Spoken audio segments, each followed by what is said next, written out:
On October the 29th, day 10 of the Delphi trial, the prosecution played two interviews with Richard Allen. The first one was October the 13th of 2022.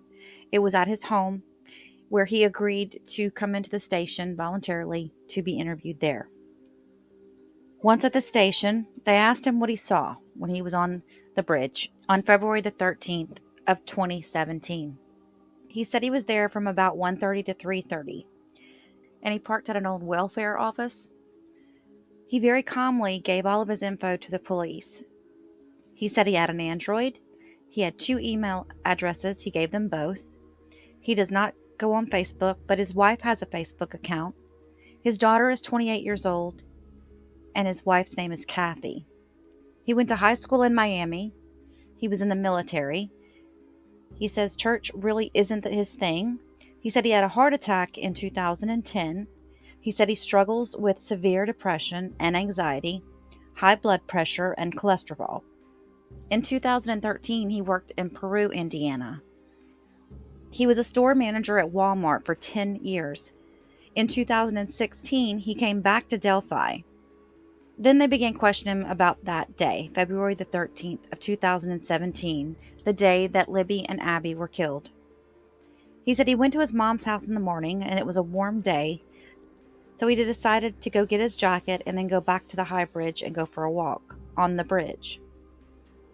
He said it just like this. He said, so I went to walking on High Bridge onto the bridge. Then I walked back, probably around 11 to 11:15 a.m. I walked on High Bridge, not all the way, just to watch the fish. I like fishing. I went down, I sat on the bench for a while, then I got up and I left. He said he did not park at a farm entrance because there were a couple of vehicles there. And then they asked him to explain exactly where he went, and he was saying, you take the road where the park is, the road takes off to the right, and he continued to describe the area where he parks. There was a bridge side. This whole parking thing was described in depth. He pulls out a map, and they ask him to mark where he parked. He said he didn't know the roads, but I can tell you where I drove. And he continues to say, go down around another way. I go there a lot. I think there's a way to go past the farmer's entrance. I know there's a way that winds around and comes out somewhere out there, and we did that one time on accident. We went that way. But usually we go this way to town, but we did come out this other way on accident. They asked him about talking to Officer Dolans in 2017, and they asked him why he reached out to the police department. Allen said that they started asking for people that were there that day, that had gone down to the trail that day, to go to the police station and make a tip. So I went down to the sheriff's station. Look, here's my info. And apparently, when he went in to give his information, the officer wasn't there. So somehow or another, he ended up giving him the information in a parking lot. Might have been the Walmart parking lot where he worked. Like the officer came back around and met with him at another time period. Sheriff Dolans then called him back to the station, and Richard asked if he could just meet him in the parking lot. He said he did. He got all of my info. That's pretty much that. I haven't heard from anyone since. You know, I've thought about it a lot since then. I think I was there around 1 to 1:30 or maybe 1:45-ish, depending. I walked down the trail. I approached the trail. There were 3 girls walking the trail, and one was watching the other 2. She was older, like babysitting the other 2. I remember they all looked similar walking down the trail, and they didn't see me. I didn't see anyone else the entire time. There were other vehicles parked at the farmer's entrance. So they asked him if he had ever been out there before, and he gives a very long explanation that was hard to follow. Yes, he had the first time he came out. He wasn't even living in Delphi. He said, yeah, we did a cleanup for the Lafayette Walmart where I worked. It was where I sat on this bench. It sounded like he did some kind of volunteer cleanup for work. He was going all over the place explaining this, and so it was really hard to follow. They were helping with some floodwaters back in 2006. He got associated with whoever runs the Erie Canal. He brought peeps out from Walmart to the Carlton Bridge that day. and I just remember an SUV sedan at Mears. So his family would go to the trails all the way back to 2016, which means he could have been possibly familiar with the trails. He said, I parked where I didn't see anyone. A lot of people park at the farmer's entrance, but no one is supposed to park there. I never know the name of the building where I parked. And then they go back to pointing at the map to understand where he parked better. So then they asked him, how far down the high bridge did he go? And he says, no idea. How many feet? There was a platform thing there that sticks out between 6 and 10 feet. He said, I used to walk across the whole bridge when it was in a better shape, but I didn't go all that way across anymore. Again, I just wanted to see if I could go fishing. And they asked him, if you park here, they know on the map where he parked, in other words. They were showing him where they thought he parked. So it took him a really long time. I guess this whole interview, a ton of this interview was them trying to talk about where he was parking for some reason. I get it. I get what they're doing. They're just trying to make sure they understand exactly where he parked. And I think this has to do with the witnesses that saw him. So they said, if you parked over here, where'd you go to get into the trail? And he explained that, again, that after they asked that question about where he went into the trail, he explains again why he parked where he parked. He explains at some point, so you walk along the road to get to the trail from where he parked. He has to walk along the road, and then there's this little trail, and he said that they didn't want him to park at Mears, and that's why he parks at that other building. He said he often works away from home, and when he was working in Peru, his truck he would drive by there at like 3 a.m, and there was this one day that he was so tired driving his truck back from Peru that he fell asleep and the airbag came out, and he went to the side of the road and he hit an SUV on the side of the road, and he stopped after he hit it. And he hit it at like full speed. So he says, anyway, he said he got out of the truck and he couldn't find anything anywhere. I get out, I couldn't find anything, blah, blah, blah, short story. My point is, I was driving a black car then, and I drove to the black car, so my wife drove the gray car, but sometimes I take the black car because it's more dependable. But anyway, it has her license plate, and I got her a gray car 3 or 4 years ago. And then he says something about, I got her a black car. So Lauren says she looks over at the jury because he's getting so detailed about everything. It almost sounds like he is, it does sound guilty. She said she couldn't tell. The jury looks completely poker faced too. Some of the jurors' arms were folded, like as if they're just like zoned in on the video. She said she noticed that here too, that when he was sharing a lot of information, he was touching his face a lot. Again, he states where the girls were and that the girls stood out to me. I was walking towards them. An older girl and 2 younger girls. I didn't see anyone else. No one else jumped out to me. And then they asked him, did you have a phone or a watch with you? And he stays calm and casual. And he said, I think so. I had a program so that if you didn't have service, I could get my phone. Still, I watch the stock market on my phone. I like to look at cars, and I like predicting what might happen. So that's how he responds to that. He said he was wearing a jacket and blue jeans. He has a Carhartt jacket. We had a Carhartt jacket. We've all had Carhartt jackets over the years. I have a blue one. And I also have a black one. I think I have an off-brand one. Could have worn that. I have that has hoodies on the jacket. He takes a sip of water after he shares that. And then then they say, okay, what kind of shoes were you wearing? And he says, shoes. I've had 10 to 12. I've had them for like 10 to 12 years. Like tennis shoes. I've had military boots though. I haven't worn those in years. And I have combat boots. I haven't worn those in years either. So probably tennis shoes. But if it's wet, I'll wear the combat boots because they're waterproof. But I don't know. This was so long ago. So then the officers leave for a second. And he's just kind of looking at his phone. He's just kind of scrolling his phone like he's chilling. So when they come back in the room and they say to him straight up, very forward, they're like, we'd like to examine your phone because it could help confirm or deny and we need to extract information from your phone. Would that be okay with you? He said, I don't have the phone. And they said, well, that's okay. We could take your phone now. And he says, I don't have the phone. I don't have the phone. I guess he was saying, I don't have that phone anymore. And they said, well, we could take the phone you have right now, if that would be okay. So he tells them, he said, well, I always like to save my contract. He said, a lot of people don't know about it, but like, you can save your contract. And I use the same online contract. That's an online service that a lot of people don't know about. You pay a full price for the phone, like $500 or $600 for a phone. But as far as service, I only pay like $40 a month for 2 phones. It's called Ting. And then they say, okay, so again, he really didn't answer it like he could. Like, okay, well, can we take it, And he just explains his phone service. And they say, okay, well, do you recall what phone you had back in 2017? And he says, I don't have this phone yet. As far as a service provider, probably would have had the Ting. Then, gosh, I don't know. After that, I just don't know if I had the Ting. A home system, it works off of like Verizon, and you don't hear about AT&T anymore these days. But when I moved to Delphi, and since I left Walmart, I had this other phone plan through Walmart until I left there.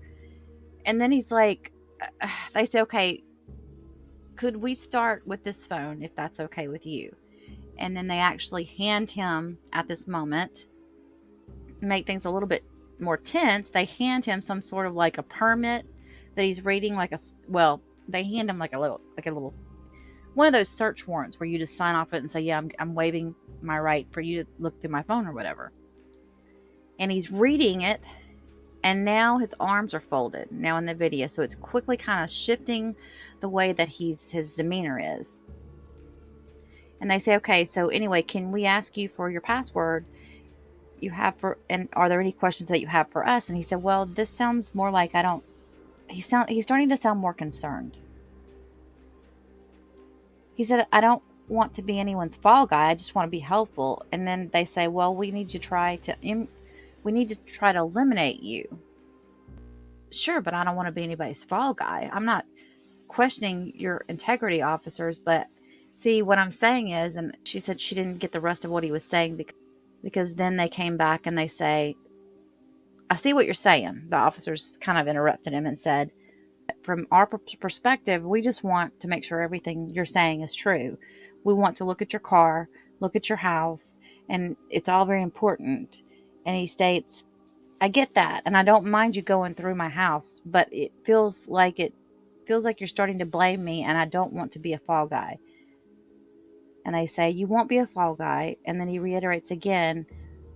She said, I thought this was interesting because he said this a few times, and he goes, look, I'm not questioning your integrity, but if you're going to search my car and my house, I'm not going to allow the police without a warrant. But I'll let you look at my phone. And then they asked, well, will you try to get us that other phone again from 2017? And he states, yes, I will try. And then they said, so what is the phone again? And then he said, oh, it's a Google something or other, and the code is 2045. Then Richard Allen comes back. They start to ask a question. He comes back and he says, I don't want to be associated with this any more than anyone else does. And I'm no angel, and I don't want you looking at every website I visited. So let me just talk to my wife first before I let you guys in. And then the police say, look, I don't think you think that we are randomly coming after you. And then he said, I don't think you're coming after me. And then they confronted him. So, we're just getting some things. So she said it's getting a little bit like a little bit more tense. And they said, look, you said that you were there between 1:30 and 3:30 on the trail. And then he said, no, I left more like 1:30 from the trails. And then they said, well, we just kind of need to know these things like that. I just know. And then he explains, look, I just know that I left around 11 a.m. because I wasn't going to that lunch thing. And I was just going to go watch the stock market. And then Lauren says she looks over at Kathy Allen, whose wife is in the front. And she said she was shaking her head kind of sad like. So he's now been past the tip lead with Dolan's. And then they're reading the tip lead back from 2017. Dan Dolans was the name of the officer. And then he says, as far as searching my house and my phone, because the officer interrupted him and says, look, it would be very helpful. And if we don't find anything, that's great. And then Richard Allen interrupts him and goes, look, we're all in this room together because we haven't found the guy who did this. And I don't want to become that guy. And I watch that line every week with my wife. And I know that you won't find anything. And you can come get the info that you need. I have nothing to do with this. I haven't been a part of this investigation. It's a horrible thing.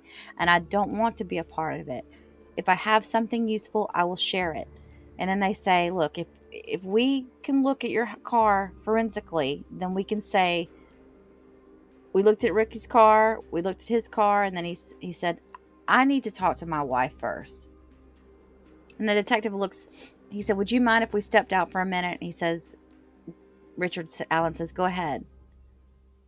And then at the same time, he actually goes into that same stance. He was with his phone again, and he looks very comfortable, and he's just kind of scrolling his phone, and he has his hands on the other chair, and he's leaning back and that's what he does the whole time the officers are out.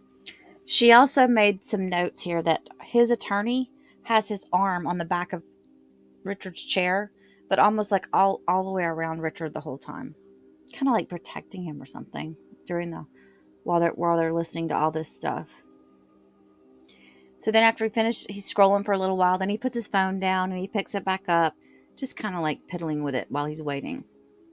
And they come back in and they say something about, you told us something about your car, and we have a picture of your car going up the trail that day. And they show him the photo, and he says, hold on. They say, I'm going to be honest with you. We know that we have a pic of an individual on the bridge, and you describe yourself that day and what you're wearing, and it's similar to the picture of the guy on the bridge. So they're just they came back in guns a-blazing. And then he goes, look, it's not me. I've never met these girls. So even if it looks like me, it's not me. I've never met them. End quote. And then they bring up the house incident. Was it police? Yeah, it was police were called to the house, and they ended up transporting him to the hospital. So the officers bring that up. And they talk about the house incident. And they say, look, we know about this. When they were called by Kathy, when the police were called by Kathy, and he gets pretty upset. He gets triggered by this. He gets very upset, very emotional about this. And he said, look, I was going to shoot myself that night, but my psychological issues aren't new. And they are not because I killed these girls. And then Lauren says she looks over at Kathy, his wife, in the courtroom, and she's crying. So it was a night he was considering taking his own life, and she called the cops on him. And so back to the investigation. So the investigators say, well, what happened? You were wearing the same clothes. You were wearing the same hat as Bridge Guy. What we want to do is look at your phone and the data and check to see if everything's what you say. You're a nice guy. I believe you're a nice guy. You rode in the car with us. Here, we had a nice talk at that moment. By the way, Richard Allen is not like this. He is not. You could tell he starts moving around in his seat or something. He's not liking it. We had a nice talk, and a lot of us, what we need to figure out is why you say one thing, but we see another. And he said, look, it's my car. I told you I've been driving that car. It is his car. And then he says, I'm not concerned. But if you're asking if my story has changed, he goes, I feel now I'm being interrogated. You talk to my wife and my daughters and my family. They go, well, what would you suggest we do? He goes, and we went and talked to my wife and my kids. He says, I can't tell you what happened. It's impossible. If that photo was taken from the girl's phone, then it's not me because I've never met them. And end quote. You said, though, that you were on the bridge at this time wearing these clothes. And he says, no, I didn't say that. Yes, you did. The question is that's you. It's what we want to have an answer to. Did you cross the bridge all the way to the other side and go down the hill? And then he said, what do you mean? And they said, well, you said you walked on the bridge And he said, this is the first platform. I don't know how far I went. He said, well, however far the first platform is, I don't know how far that is. I haven't gone that far in years. They point to the picture of him and they say, you. And they say, he says, I know, I told you I could be wearing a lot of different things that day. And they're like, this is you. They're pointing at the bridge guy picture. He said, I could have been wearing a lot of things that day. They said, you said you could be wearing a black or blue Carhartt coat. The interviewer gets really in close to him. Richard Allen goes on to say, I cannot tell you what happened. He says, if that photo was taken from the girl's phone, then it is not me, because I have never met them. End quote. And the interrogator says, well, you said you were on the bridge at this time wearing these clothes. And of course, he's pointing to the bridge guy photo. Allen says, no, I didn't. They said, yes, you did. Isn't that you? And they point to the picture again. What we want to have an answer to is, did you cross the bridge all the way to the other side and then go down the hill? Allen says, what do you mean? And they said, you said you walked on the bridge, and he said this is the first platform. No, he said I went to the first platform. I haven't gone that far in years. And they said, the question is this you? And again, they point to the picture.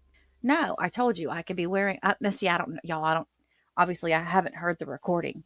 So I'm kind of just using my own emphasis when I'm talking about this. No, I told you I could be wearing a lot of different things that day. And the detective goes, well, you could be wearing a black or a blue Carhartt coat. Okay, so now what they're doing is they've got him like at the corner of a table, right? And they're kind of backing him up against a wall at this point. But he also was kind of getting in there so he could show him the picture too, though. He goes, look at this picture. Look at that. So the investigator's kind of like right next to him as he's telling him this. So now Richard Allen is like being defiant with his arms closed. And as they're showing the photo to him and they're talking to him, he states, it's not me. You're not going to make me believe it's me. Then the investigators say, put yourself in our situation. While we are looking at all of the evidence, think of what you... Then Allen says, I'm done. Arrest me or take me home. I'm done. The video is redacted at that point. There are some redactions in both the videos. Then Allen says, this is ridiculous. You're trying to tell me I gave you a description of bridge guy. And I didn't. You can't even say that that's a Carhartt coat. And the detective said, well, we can't say it's not. Is it or isn't it? And the police say, and that's the end. And the police say, thank you. And he walks out. So then he walks out and he says, you're an asshole. And when he did that, two jurors smiled. So that was the end of that video. When the interview ended, Kathy Allen was crying very hard. Okay, so the next video is another interrogation. It's actually the interrogation on the day they arrested him, which was October the 26th of 2022. Okay, so this interview is done with Lieutenant Holman, and he's already been on the stand twice. We're going to get back to his testimony in a bit here. So this interrogation is happening after they've seized items from his home, and they're going through and telling him what they took. He says, look, we took clothes, we took knives, we took a car. For a bit, it's just Holman in the interrogation room with him, and they talk military for a bit. Holman said in his testimony that he was trying to get a rapport with Richard Allen at that point. It was a lot of mumbling back and forth. Lauren said it was hard to hear or understand what they were saying exactly. Lauren said that she didn't think that Holman did such a great job of building a rapport with Richard Allen because it seemed as Allen was already on the defense at the very beginning. He asked Richard Allen, are there any good indoor ranges here in Delphi? And Richard was like, I don't know. And then Holman tell him where he shoots his gun. So then they go back into explaining to him what they seized. We're still taking swabs and doing a bunch of testing. They ask him if he's ever loaned anything out, like a car or a truck or clothes. And Allen says, if I have, I don't remember. And Holman says, well, we do need to talk about a test that we did get back. But before I get to that test, he says, did you have a knife or any knives on the bridge? And Richard Allen says, I didn't have any knives on the bridge. He said, well, they are your fingerprints on a bullet that match with an item. So he tells Richard Allen that his fingerprints are on a bullet that match with an item, and he shows Richard Allen a picture of the extraction. The methodology he explains is science, so I'm just going to show you. And then Allen goes, I don't need to read this. So then Holman tries to explain to him, and Richard Allen says, this is ridiculous. And Holman says, hold on. Holman says, I'm on your side. You mentioned a fall guy and it being over. You stated that it was too late and the damage had been done. And we have experts saying, though, that it's you in this photo. And Allen says, I don't even know how my bullet would have gotten there. Holman reminds him, this is scientific. This cartridge was within 6 inches of Libby. And the round, this cartridge matched your gun that we seized from your house. And it's scientific, within 6 inches of Libby's body. And Allen says, look, if that's what you're saying, it's not my round. And then Holman says, you were on the bridge. And Allen says, look, I told you, but I can't tell you what happened that day. And Holman says, good old classic, the truth will set you free. The truth, how your bullet was between 2 girls. If you're not that guy, you're not going down. Allen says, do you know what you're doing to me? You're talking to my coworkers, my family. I have all sorts of stress and anxiety and depression. And you're already saying I've done something. I don't like it when people say I've done something. And Holman says, look, you were there. Your car was there, Richard. And Allen says, there is no way that round of mine was found at the crime scene. And Holman says, I'm trying to help you. And Allen says, no, you're trying to take me down. I'm done. I'm going to go. You're trying to arrest me. The damage is done. I don't know what you want me to explain to you. And Allen says, I would never do this. Even if I wanted to do something like this, it's not who I am. I did not murder 2 little girls. And Lauren said she also noticed, too, that when he refers to Abby and Libby, he either refers to them as Abby or Libby, or he refers to them as little girls. He said, I did not murder 2 little girls. Holman says, I'm being nice. And Allen says, no, you're not. You're trying to get me to confess to killing 2 little girls. Holman says, this round was collected on February the 13th of 2017. It's been in evidence ever since. And then Allen says, well, then it didn't come out of my gun, if it did. If it was by the girls or any crime scene, it wasn't me. Hold on. And Allen says, it wasn't me. Look, I have been not wanting to live for 7 to 8 years now. It has been a battle. Do you know what you've done to me? And then Hoffman responds, this gun right here, your cartridge, how did they get at the crime scene? Allen says, I have never done that to Abby or Libby. I've never even met them. Holman says, look, death penalty is on the table. And now he's sitting in the room alone. Now 2 people come back into the interrogation room. And one is Holman. And they start swabbing him for DNA. And he willingly lets them do that. And then they leave again. Or one of the guys leaves again. And Holman says, hey, look, the ball's in your court. And Allen responds, you just took my DNA. And Holman says, look, I'm trying to help you. Why is the evidence all pointing at you? Experts are saying it's you. 5 witnesses who have seen you out there on the bridge with the girls. And Allen says, they didn't see me with the girls because I wasn't around the girls that day. I'm not going to let you trick me into admitting something I didn't do. Well, we know that a round from your gun. And Allen goes, I know that a round from my gun didn't end up at the murder scene. And the detective says, I know you're involved with this. And Allen says, involved with who? And Holman says, I don't know. You tell me. I'm showing you some of the evidence I've got. You tell me how you're involved. So Holman says, well, media and social media, they're not nice. Why don't you just tell me what you know? And Alan says, I've already told them. I've already told you the damage has been done. Holman says, well, you made a mistake. And Alan says, I'm not going to admit to something I didn't do. Holman says, what did you do? And he points at the bridge guy picture again. He goes, where's this guy? And then Richard Allen responds and says, tell me where this guy is that says I helped him. And Holman says, you tell me where this guy is. Alan says, I don't know. You said someone said that I'm involved. If you don't think I did it, what did I do? Holman says, I didn't say that. And then Alan states, I'm done. If you're going to arrest me, arrest me. I'm not doing this. Holman again says, I'm trying to help you. Alan says, I don't need you to help me. I think nothing you have will show me that I murdered 2 girls. And then the detective says, witnesses saw a gun in your pocket. Alan says, no, they didn't. I'm saying I did not have a gun. Holman says, well, what the scientists are saying is that this cartridge is unique, and it's unique to your gun. Alan says, and what I'm telling you is there's no way a bullet from my gun ended up at the murder scene.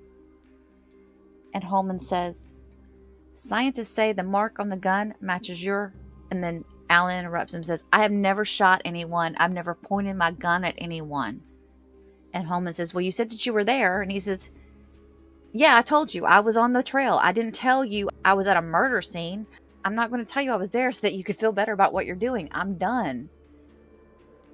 You and I both know what happened. The evidence shows that these are missing pieces, but maybe you can help me fill in.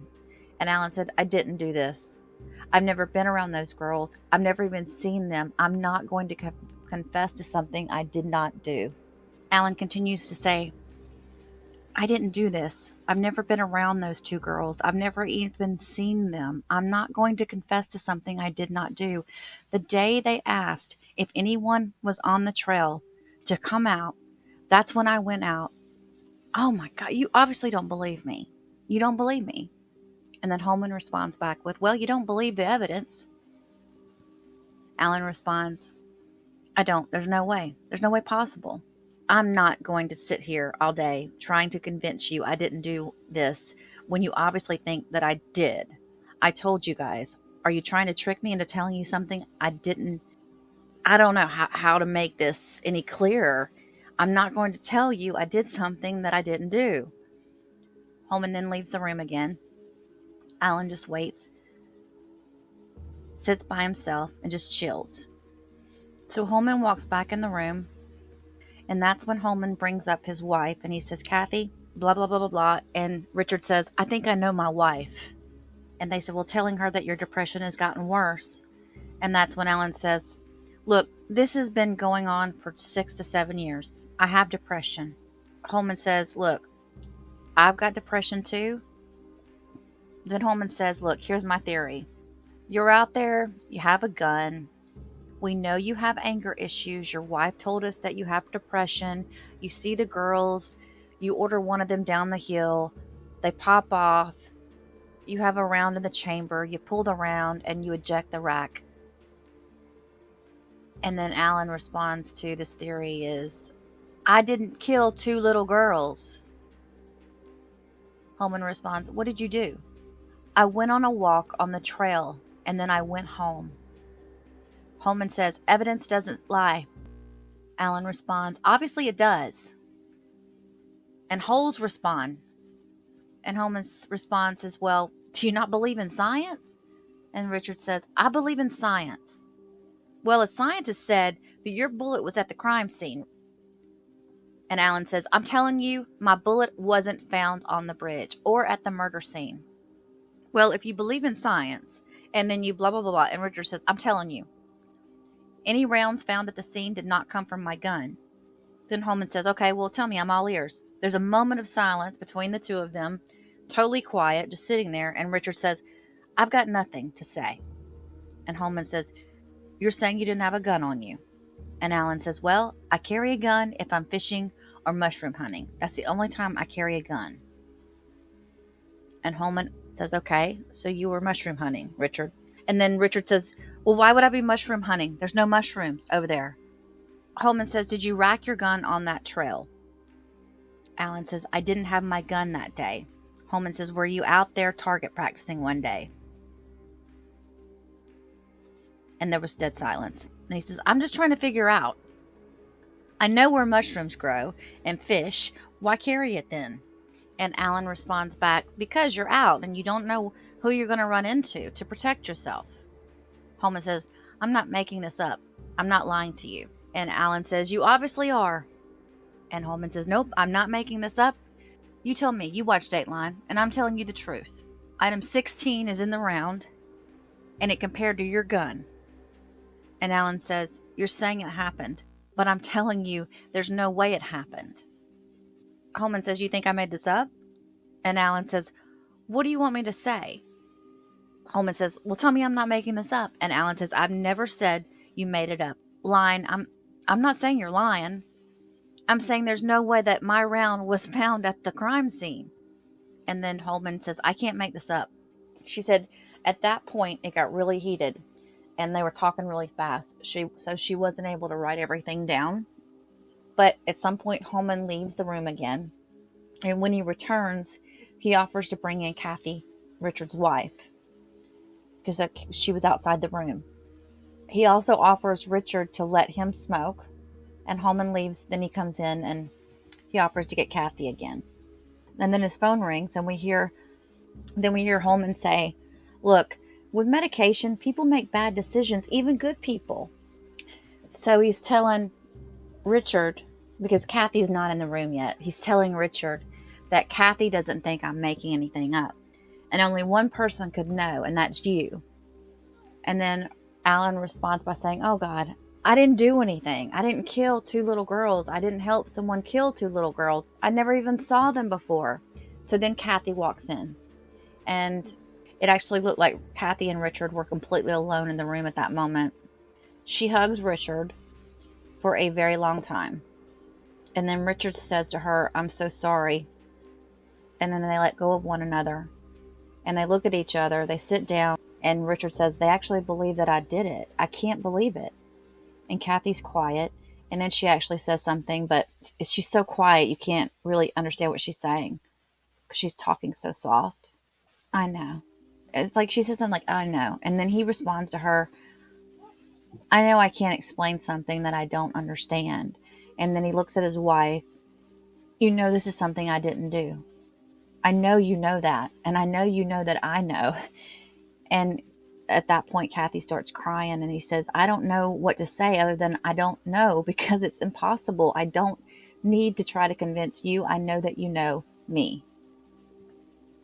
And then they talk a little bit more. And then so Kathy says, so how did your gun get out there? They think you did it. And then there was a bunch of tears, and it was inaudible. And you can't understand what Kathy's saying. And Richard says, I can't explain it. It's impossible. And then more crying. And then in the courtroom, Lauren was watching Kathy.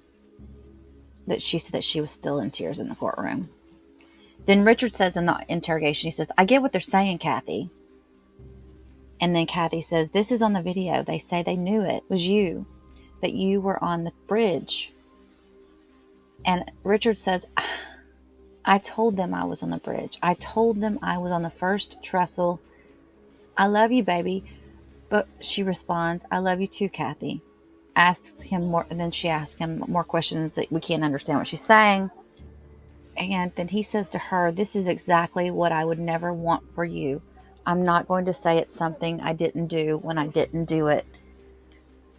And then he says, I know that you know I didn't do this. All I can say is, honey, and then it's kind of inaudible, they're going to do whatever they're going to do. I'm sorry. You have to be hurt by this, or something like that. I'm sorry you're having to go through it. You know I care about what people think, and I try not to say things. I know they're trying to talk about my anxiety, and I've been dealing with that for 7 to 8 years. My whole life, they want me to admit I did it, and I'm not going to say I did something I didn't do. You tell me, because I tell you I don't understand. that I told them I carry a gun when hunting or fishing in the woods, but I don't even remember the last time I carried it. So then Kathy's crying. And then you can kind of see they're both kind of like crying together. And it's kind of silent for a long time, she said. And she said it was actually very moving because they were just looking at each other and staring, like sort of understanding the heaviness of it all. And then Richard says to Kathy, they want to make you come in here and make you believe I did it. You know me too well. You know that I couldn't do this. And then he says to her, don't worry about me. Then a portion is redacted, and when it comes back, Kathy's gone. Now, this is the point where Lauren said it got really heated with the detectives. So Holman walks back in, and the first thing he says is you were fucking there, Rich. You know you're going to drag your wife and daughter in this because you're too something. I didn't get the last word. And then he said something about evidence, clearly, and then Richard responds, no, it doesn't. And Holman says, I'm saying we've had this round in the lab. I can't explain something I don't understand. It's not possible. It's not possible that it wasn't taken because it was photographed. You think I'm effing throwing it down there? The effing analyst is effing explaining it to me? So then Holman goes in hard at him. You're putting your effing daughter and wife through this. And I guess Richard is crying now. And she said that she looked over in the courtroom and even his father was crying at this point. And it was really heavy. Richard's father is hugging Kathy, his wife. So then back to the video. In the video, Kathy comes back into the room. She wasn't in there during the screaming match. He hugs Kathy in the video, but then Kathy doesn't hug him back. Now, she said that she did want to point out that Kathy was holding her purse. So when a woman is holding her purse, sometimes you just can't easily hug somebody else. But she pointed that out. They're alone in the room again. He hugs her. He embraces her, and she does not put her arm that I can see, that she could see. She couldn't see him put her arm around him. And then there's a very brief kiss, and she leaves. And then Holman comes back in yelling and screaming, literally walking back in, yelling and screaming. He goes, I'm fucking pissed off. And then Richard said, leave my wife out of this. You are going to pay for what you did to my wife. And that was the moment. And that's when Hoffman says, I'm effing pissed off. And Alan says, I'm pissed off. This is on you. The jury has to ask them. She said that it was mostly Holman in there yelling and screaming and cussing at Alan. And Alan was, he was kind of going back at him, but he wasn't near like what Holman was. And she said it was kind of uncomfortable listening to it in the courtroom. And then it cuts because it was so loud at the end of the video. And it reached beyond where you could even understand what they were saying. So the judge had to read the rest of the transcript. Then they arrest him in the video. And that was when they took a break to go to lunch.